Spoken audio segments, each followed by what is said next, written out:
بسم اللہ الرحمن الرحیم۔ ہم لوگ آج مدنی قاعدہ کوشش کریں گے کہ اس کو کسی حد تک مکمل کر ہی لیں آج۔ اس سے پہلے ہم لوگ 3 اس کے سلسلے کر چکے ہیں، 3 ویڈیوز بن چکی ہیں اس کی، اور جس میں ہم لوگوں نے کتنی تختیاں پڑھ لی ہیں؟ 16۔ تو 16 تختیاں ہم لوگوں نے، 16 اسباق ہم لوگ اس کے پڑھ چکے ہیں۔ آج کتنے نمبر سبق ہے؟ 17 سبق انشاءاللہ، 17واں سبق جو ہے ہم لوگ اس کو پڑھیں گے۔ اس میں ہے مدات۔ کیا ہے؟ مد کا مطلب کھینچنا، لمبا کرنا، دراز کرنا۔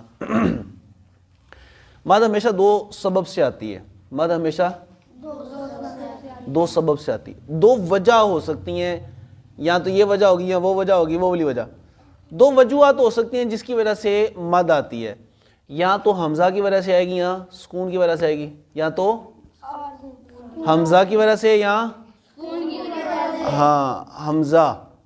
حمزہ کی وجہ سے یا سکون کی وجہ سے۔ اچھا، اب حروف مدہ کے بعد سمجھنے والی بات ہے، حمزہ اور سکون 2 چیزیں ہم لوگوں نے ذہن میں رکھ لینی ہے۔ ایک طرف حمزہ ہے، دوسری طرف سکون ہے۔ سکون کو بھی تھوڑا سا سائڈ پہ کر دو، اس کو تھوڑا سکون کرنے دو، ہم لوگ حمزہ کو پکڑتے ہیں۔ حروف مدہ کے بعد جب حمزہ آ جائے تو مد ہوتی ہے، حروف مدہ کے بعد تو مد ہوتی ہے۔ اب حمزہ اسی کلمے میں آئے تو مد متصل ہے، اگر حمزہ دوسرے کلمے میں آ جائے تو مد منفصل ہے۔ سمجھ آئی؟ حروف مدہ کے بعد حمزہ اسی کلمے میں اگر آ رہی ہے، ساتھ متصل ہے اسی لفظ کے حمزہ، تو پھر یہ مد متصل بن جائے گی۔ اور اگر حمزہ حروف مدہ پچھلے کلمے میں، حمزہ دوسرے کلمے میں آ رہا ہے، تو اب یہ مد منفصل بن جائے گی، مد متصل۔ جیسے جاء، حروف مدہ کے بعد حمزہ اسی کلمے میں، یہ حروف مدہ ہو گیا۔ اور مد منفصل کی مثال قالوا آمنا، قالوا حروف مدہ لام واو پیش یہ علیحدہ ہے، اور آمنا حمزہ دوسرے کلمے میں آ گئی۔ تو مد متصل اور مد منفصل یہ حمزہ کی وجہ سے 2 ہی مدیں ہوتی ہیں، اور یہ اسی کلمے میں ہو یا دوسرے کلمے میں ہو، اس کی یہ نشانی ہے۔ اب آ جائیں دوسرا سکون۔ دوسرا سکون یا تو عارضی ہوتا ہے یا پکا پکا ہوتا ہے، اصلی جسے کہتے ہیں۔ سکون اصلی یا سکون عارضی؟ سکون اصلی، سکون اصلی کی وجہ سے جو مد ہوگی وہ مد لازم کہلائے گی، اور جو سکون عارضی کی وجہ سے ہوگی وہ مد عارض کہلائے گی، مد عارض کہلائے گی۔ اچھا، سکون اصلی کی وجہ سے جو مد ہو رہی ہے وہ مد لازم۔ سکون اصلی آپ کو سمجھانے کے لیے کہہ رہا ہوں کہ حروف مدہ کے بعد شد یا جزم آ جائے تو یہ سکون اصلی ہوتا ہے۔ حروف مدہ کے بعد تو یہ سکون اصلی ہوتا ہے، اور اس پر مد بھی ہو جاتی ہے۔ اب شد کی مثالیں بے شمار، اللہ الذکرین، ٹھیک ہے، اتحاجونی،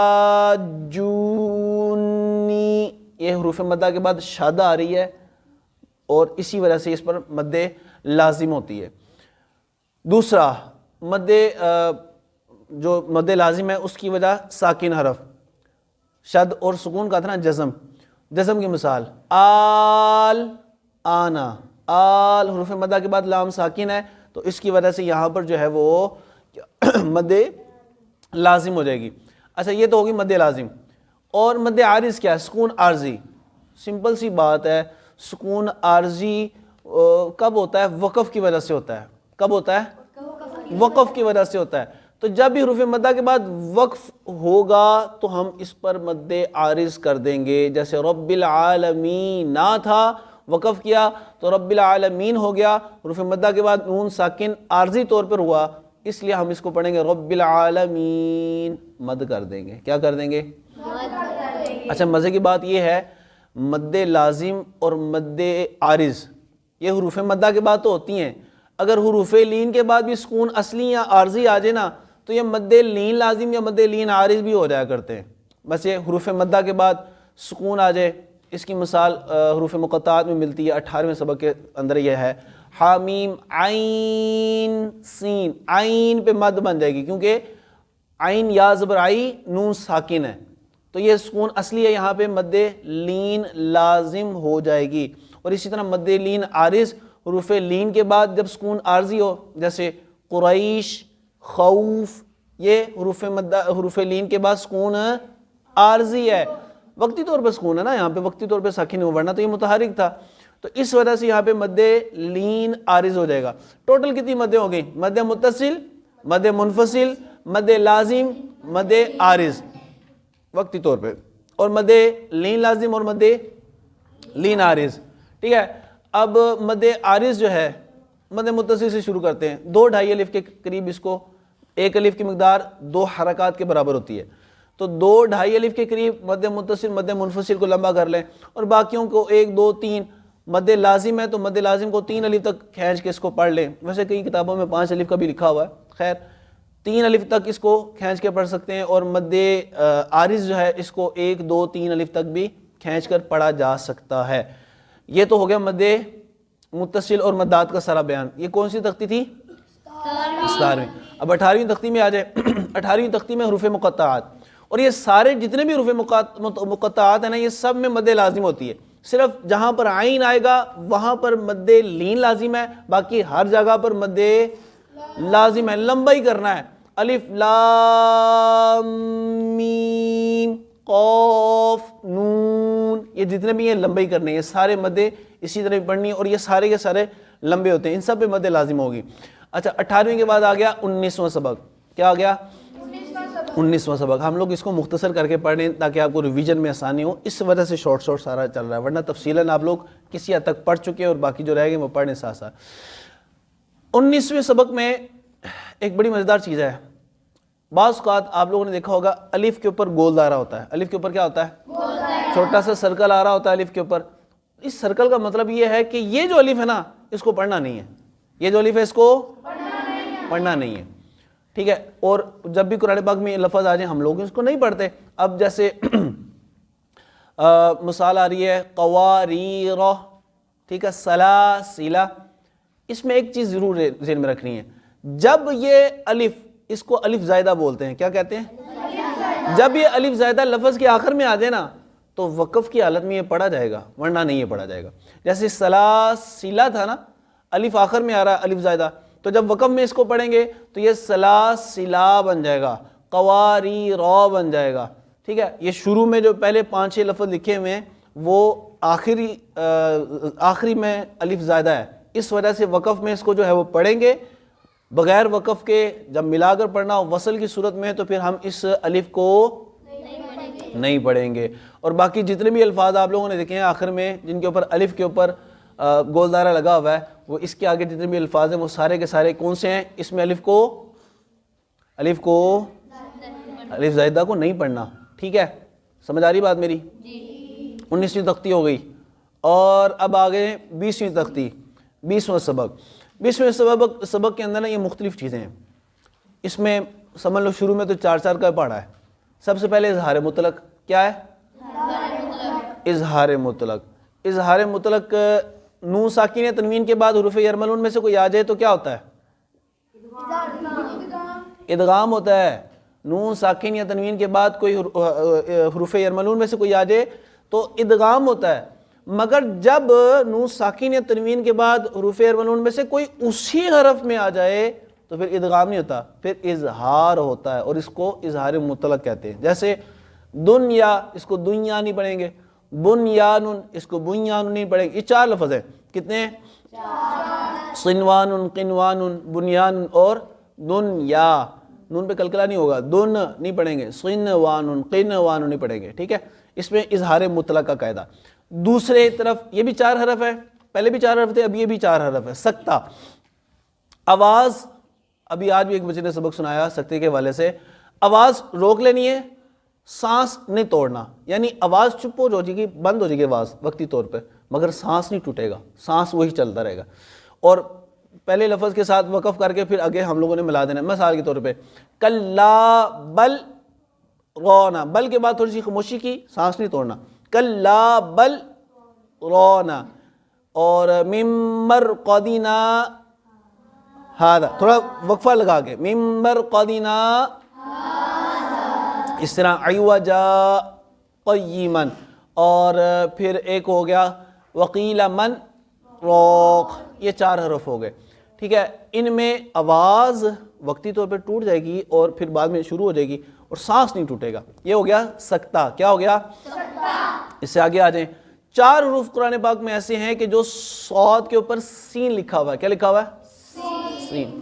صاد کے اوپر سین لکھا ہوا ہے. پہلے 2 میں تو سین ہی پڑھا جائے گا، دوسرے میں جو مرضی پڑھو اور تیسرے میں جو مرضی پڑھو اور چوتھے میں صاد ہی پڑھنا ہے. اب وہ جو پہلے 2 ہیں وہ کون کون سے ہیں؟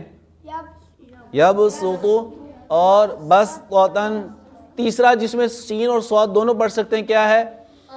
ام ہم المسیطرون، سین کے ساتھ بھی پڑھ لو، مسیطرون صاد کے ساتھ بھی پڑھ لو. اور چوتھا بمسیطر، یہ اس میں خالص کیا پڑھیں گے؟ صاد. 4 اظہار مطلق والے، 4 سکتے والے اور 4 ہی یہ سین صاد والے. اچھا اس کے بعد آ جائیں تسہیل. کیا ہے؟ تسہیل کہتے ہیں نرمی سے پڑھنا. اس میں حمزہ کو جو ہے نا وہ نرمی سے حمزہ جو ہے وہ ادا کیا جائے گا. دوسرا جو ہے حمزہ اس میں وہ یہ پورے قرآن پاک میں ایک ہی جگہ ملے گا آپ کو. دوسرا حمزہ اس کو نرمی سے آپ نے ادا کرنا ہے. اور اس کو کیسے پڑھنا ہے؟ اعجمی و عربی. عربیون کرنا ہے تو ٹھیک ہے، وقف کرنا تو عربی پڑھا جائے گا. عربیون پڑھنا ہے عربیون پڑھ لو، کوئی مسئلہ نہیں. اعجمی و عربی پڑھو، عربیون پڑھ لو. چلو اس طرح راضی ہوتے. اچھا تسہیل کے بعد آ گیا اب اس کے بعد امالہ کی راہ. زبر کو زیر کی طرف، الف کو یا کی طرف، یہی لکھا ہوا ہے. اب اس را کو ہم نے زبر کو نا زیر کی طرف، الف کو یا کی طرف مائل کر کے پڑھنا ہے. یہ مائل کی وجہ سے امالہ بن گیا. کیا بن گیا؟ سمجھانے کے لیے امالہ. اب اس را کو مجزی نہیں پڑھا جائے گا. کیا پڑھیں گے؟ قطرے کی را کی طرح اس کو پڑھیں گے اور اس کو پڑھیں گے مجریغا.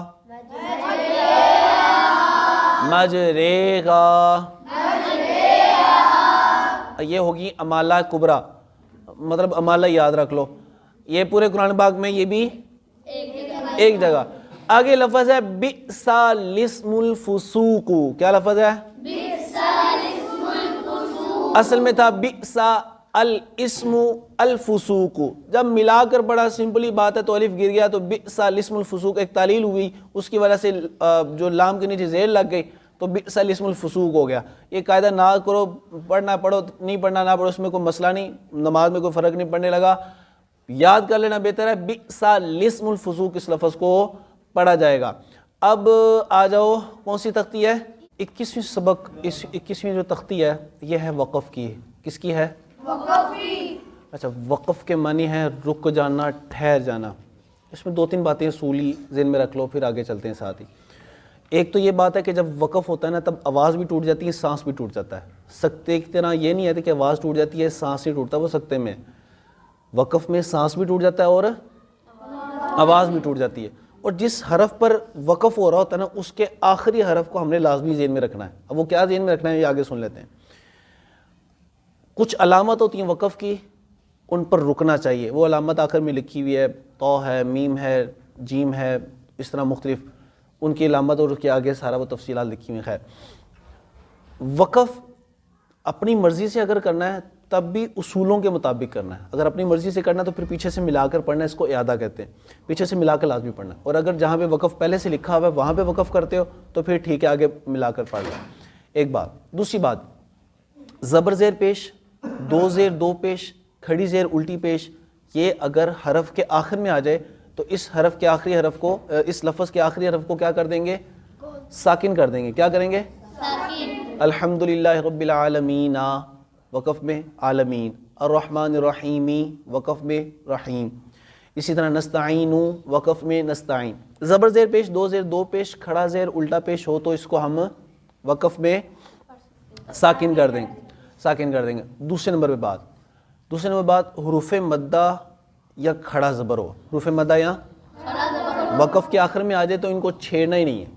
اگر ساکن حرف ہے آخر میں، حروف مدہ ہے یا کھڑا زبر ہے تو ان کو چھیڑنا نہیں ہے. جیسے ہے اس کو ویسے ہی رہنے دینا، اس کو تنگ نہیں. والضحیٰ وقف میں بھی والضحیٰ، بغیر وقف کے بھی والضحیٰ. ٹھیک ہے یہ ہو گیا. پھر اس کے بعد جب گولتا آ جائے، جب گول تا پہ جو سی مزید حرکت آ جائے، دو زبر آ جائے، دو زیر آ جائے، زبر زیر پیش کچھ آ جائے، تو گول تا کو وقف میں ہا ساکن سے بدل دیں گے. کس سے؟ ہا ساکن سے بدل دیں گے. اب آ گیا آخر میں دو زبر والا. جس لفظ کے آخر میں دو زبر ہوگا نا اس کو ہم الف سے بدل دیں گے، اس کو ہم اس حرکت کو الف سے بدل دیں گے. اس کی مثال کے طور پر اذا جاء نصر اللہ والفتح ورأیت الناس يدخلون فی دین اللہ افواجن تھا، دو زبر تھی، ہم نے اس کو الف سے بدل دیا اور یہ افواجا ہو گیا. ٹھیک ہے، یہ ساری تختی آخر تک اسی طرح. آخری جو قاعدہ اس میں رہ گیا وہ ہے نون قطنی کا. کون سا؟ نون قطنی کا. اچھا، نون قطنی ہم لوگوں نے یہ تو سن رکھا ہے کہ نون ساکن اور تنوین ایک ہی چیز ہوتی ہے. بعد نون زبر بن ہو یا بعد دو زبر بن ہو، بات ایک ہی ہوتی ہے.